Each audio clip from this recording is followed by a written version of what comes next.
Good afternoon, everyone. Thank you for being here. Today, a federal grand jury returned a 22-count indictment charging former Illinois House Speaker Michael Madigan and his close friend Michael McLean with racketeering conspiracy, bribery, wire fraud, and extortion offenses. The indictment accuses Madigan of leading, for nearly a decade, a criminal enterprise whose purpose was to enhance Madigan's political power and financial well-being while also generating income for his political allies and associates. The charges allege that Madigan used his various elected and professional positions to further the goals of the criminal enterprise. Those positions included Speaker of the Illinois House, Representative of Illinois' 22nd District, Committeeman for Chicago's 13th Ward, Chairman of both the Illinois Democratic Party and the 13th Ward Democratic Organization, and partner for the Chicago law firm of Madigan, Getsendana. The indictment alleges that Madigan, McLean, and other members of the enterprise unlawfully solicited benefits from businesses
We have more work ahead of us, and we will get that work done. As I've said before, if people have information that they believe can be helpful to our enforcement efforts to hold individuals or entities accountable for their conduct relating to the abuse of public trust, whether in this case or any other case, please reach out. Call the FBI at 312-421-6700 or report the information at the FBI's website, which is fbi.gov/tips. I'm joined up here today by the FBI Chicago Field Office Special Agent in Charge Emerson Bowie and IRS Criminal Investigation Chicago Field Office Special Agent in Charge Justin Campbell. We also have with us, you see several people, AUSAs and agents who are standing behind me, who've worked tirelessly on this investigation for years. I'd like to thank each and every one of them for their outstanding efforts. And now I'll turn it over to Special Agent in Charge Bowie and Special Agent in Charge Campbell to make a few brief comments, and after that, I'll take some questions. Thank you. Thank you, Mr. Lausch. Again, my name is Emerson Bowie. I'm the Special Agent in Charge of the Chicago Field Office. I think today demonstrates a commitment to Chicagoans, Illinoisans, and the American public of the great and the hard and the steadfast work that the U.S. Attorney's Office, the Federal Bureau of Investigation, and the IRS are committed to do to always keep the confidence of the public. Words like accountability, trust, and integrity just can't be words on a sheet of paper or words we say arbitrarily, but they have to be our outward sign of our inward grace in everything we do. So I commend the men and women of all three agencies for the exceptional job that they performed. Thank you. Good afternoon. My name is Justin Campbell. I'm the Special Agent in Charge for IRS Criminal Investigation here in the Chicago Field Office.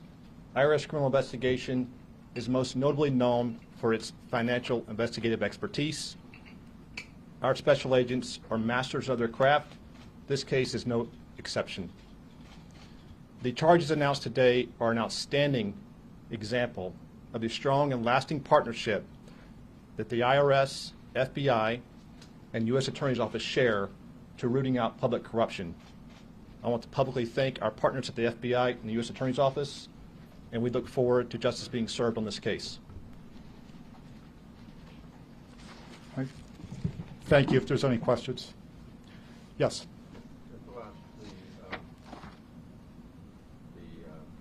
At a news conference I attended some years ago, Mr. Madigan told us that in a good year, his law firm made more than $1 million a year. Well, can you take us through the 2.x millions and how it breaks down? Okay. I'm not going to go into that in detail, but what I will say is what that indicates, what that amount, I assume that you're talking about the forfeiture amount that's alleged at the end of the indictment. And that is the proceeds, the ill-gotten gains, based upon the conduct that's charged in the indictment here. And other than that, Can you tell us what you're alleging about the solicitation and the getting of business for his law firm? Yes. So the indictment's broken down in various ways. I mean, there is a set of counts that relates to the ComEd bribery-related conduct, and those would also be ill-gotten gains that are included in that forfeiture amount as well, because those are benefits that are going to the allies and associates of Madigan, in addition to anything that the law firm did in fact receive based upon the conduct here. The Yes. speaker has a reputation of being incredibly careful, knowing the law, knowing the rules, and maybe tiptoeing to the edge of what would be perceived as unethical, but never breaking the law. When did he cross that line? Did you find evidence that he was trying to, yes, get up to that very point of the nexus between the law and what is ethical and wrong? So I don't know that I could answer your question directly, but what I can do is I can put you to the indictment. It's 106 pages. I know you've all just received that recently, but if you go through that indictment, I think you will see the answers to your question ultimately. You will see occasions that are spelled out in detail throughout that indictment, which talk about actions that are taken by Madigan and others that we've alleged to be, criminal activity. You will see additional things in the indictment as well that will talk about people attempting to conceal that criminal activity, to make it appear that it was not illegitimate. So I would point you back to that in particular. Well, Mr. Lausch, Yep. can we ask you this? And I do not mean to sound flippant with this, but through countless public officials that have been charged with the announcement made in this very room, people in the back of this room would always say, well, yeah, they got him, but they'll never get Madigan. He's too smart.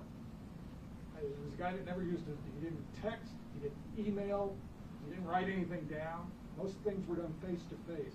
Can you speak to the difficulty of this investigation? What I can tell you, and I think this, you will see this in the indictment, again, which is lengthy. we use all the investigative tools that we can. You've seen us, whether it's a public corruption case or a violent crime or a narcotics case. We use a whole host of investigative tools. Those aren't spelled out specifically in the indictment, but what you do have are words that are used in conversations. You do have words that are used in documents or on emails that are spelled out throughout the indictment. And that's the core of our evidence in this case. It's the words that are spoken by people. It is the things that show up on documents. And those are the things that actually form the basis for the charges that we've brought. So when you say words that are spoken by individuals, this would include wiretap conversation? Again, the indictment doesn't talk about specifically how the conversations, the words were gathered, but you can see throughout the indictment there are conversations that are discussed in which actual words are quoted in there.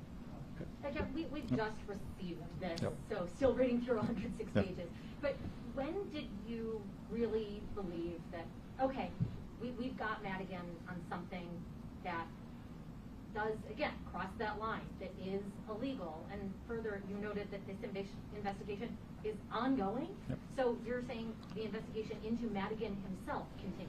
This entire investigation continues, as in any case. We indict an individual. Oftentimes, we receive additional information that might lead to additional charges. That may or may not happen here. I don't know.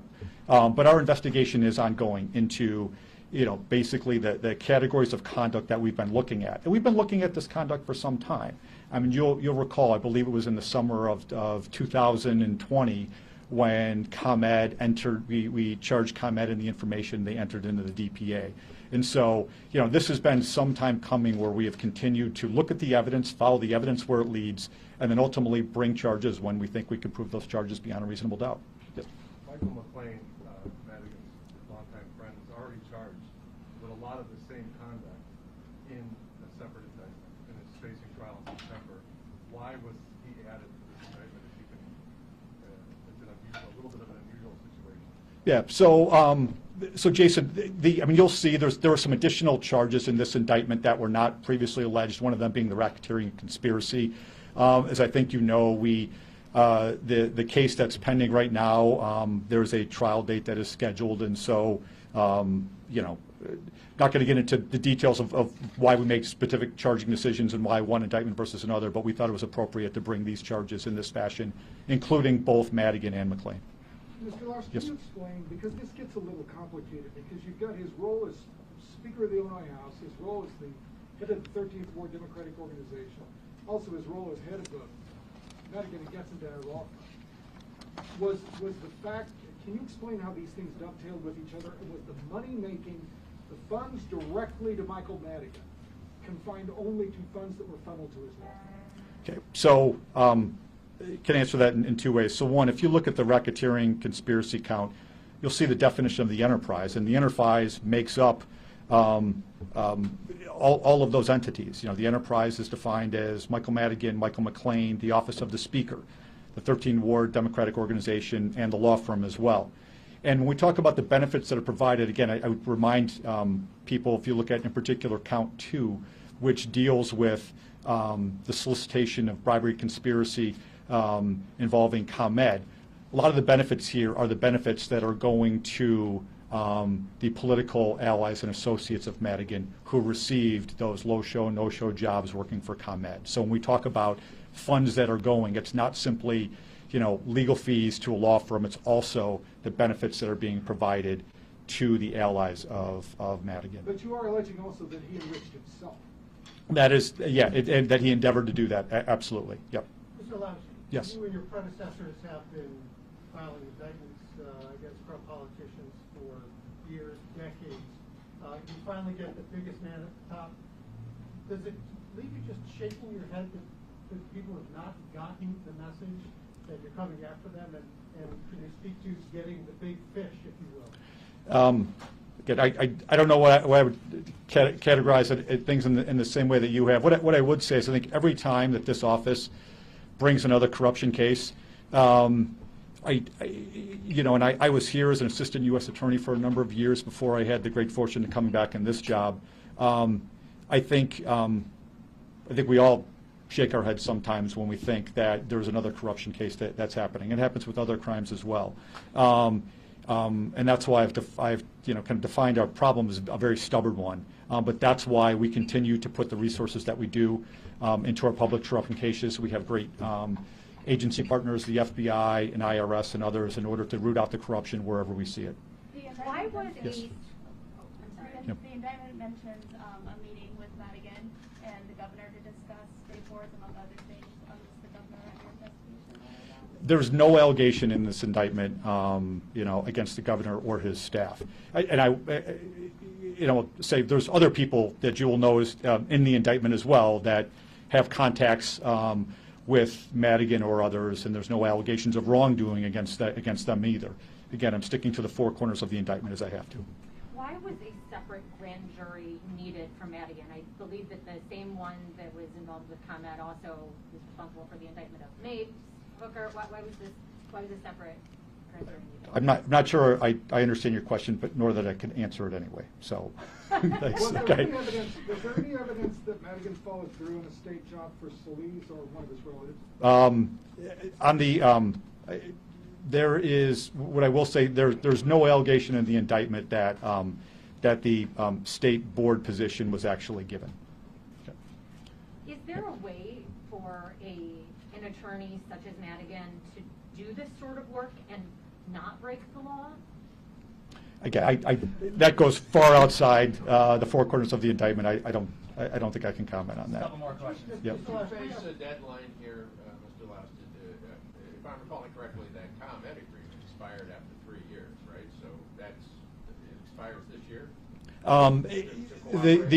I believe that the term on the DPA is 3 years, but look, we follow the evidence where it leads. There is no deadline essentially other than statute of limitations that we face. So we follow the evidence where it leads. Sometimes we get there more quickly than we think. Other times it takes us longer. And I think, as you all know well, we're pretty thorough and deliberate in this shop. And then one more technical Yep. follow-up. So this the racketeering lets you go back almost a decade. Without that, what are you limited to? Well, I mean, typically, a statute of limitations is 5 years. In a lot of, generally speaking, in a lot of federal statutes, it's 5 Mr. years. Ross, can we Yep. ask just one protocol question? Yep. And that is, Mike Madigan is not today the Speaker of the Illinois House, but I know in previous public corruption cases with governors and other people, this would require the approval of the Attorney General. Did Washington have to sign off on this? I'm not going to comment on that. Can you comment at all, there's been reporting, and AT&T itself has disclosed that it's under investigation. Should we expect any indictment regarding AT&T or anybody else that is mentioned within these 106 pages? Again, I'm not going to comment on that. Okay. If convicted, what's the potential penalty for the Good question, and there's a lot of statutes that are charged in this indictment, and we can follow up specifically on each of those. The most significant amount of time that the two defendants who are charged here could face would be a maximum of 20 years on account. For instance, racketeering conspiracy is a 20-year maximum. The wire fraud counts are a 20-year maximum. So there are other charges that have lower potential maximum penalties, but those are the largest. Yes. We've got Alderman Edberg awaiting trial in the same building, and now Michael Madigan indicted.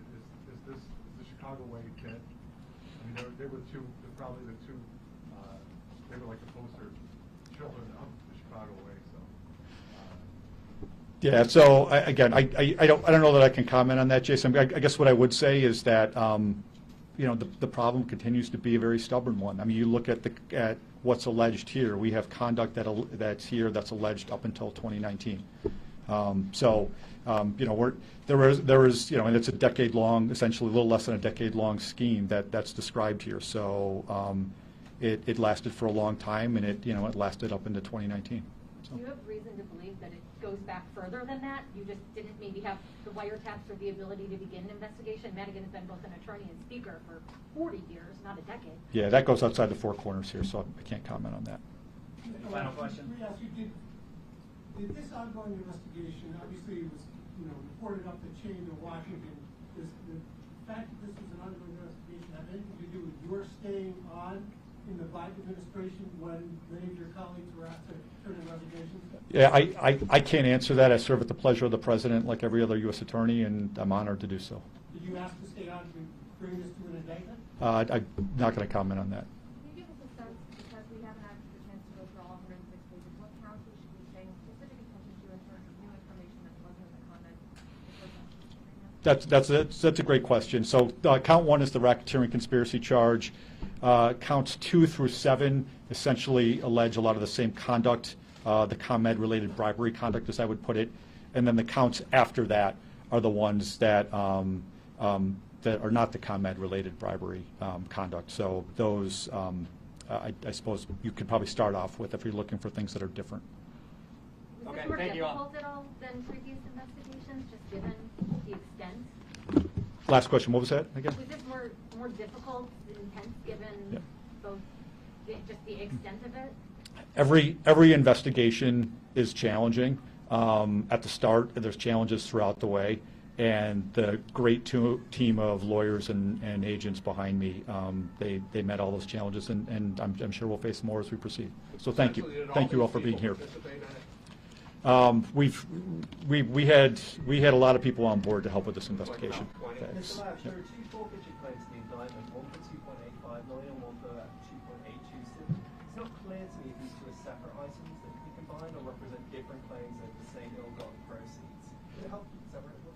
So we could take I'll talk with our PIO about that in particular. One of those relates to the racketeering conspiracy, the rest relate to the other counts in the indictment, but I may need to understand the question a little better and get a little more granular to the extent we can answer it. So thank you. Thank you.